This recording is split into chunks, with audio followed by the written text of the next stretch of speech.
It all started when I was 5. I was just about to take on the swimming world and had no clue what was in store. In the previous years of my life, water was my enemy.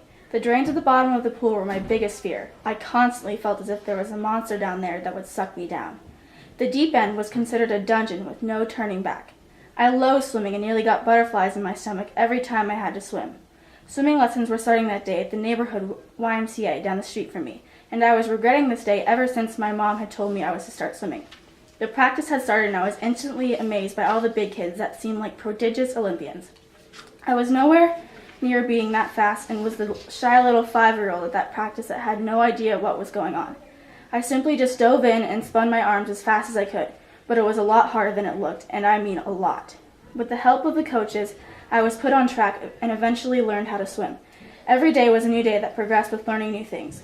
Swimming every summer for the recreational team was something that I looked forward to every year. I have been swimming for 10 years and am now a club swimmer where I swim intense practices every day of the week. I do not want to stop, and I believe that I can have a future with this. That is why I believe in pursuing your dreams with something that you love. Constantly, I am hammered with comments from the non-swim friends that sound like, "Audrey, you have no life," or "Why is it always swim, swim, swim?" People like this put me down and make me feel like I have no life and am always swimming.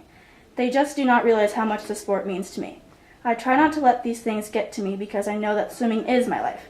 I believe that you should always do what you really strive for, no matter what the circumstances and no matter what people try to tell you. I have experienced this many times, but try not to let it bother me because going to swim practice is something I look forward to every day. I have developed bonds with people that I know will never change. Just recently, 2 of my favorite coaches were fired from the swim club for reasons that were true, but reasons that were also false. Many of the swimmers of the club were in complete rage at the idea of their 2 favorite coaches being fired, including me. All the anger and sadness in everyone's mind led to many of the swimmers wanting to quit. I believe that quitting just because of a coach change was no way to solve any problems. It would make everything worse.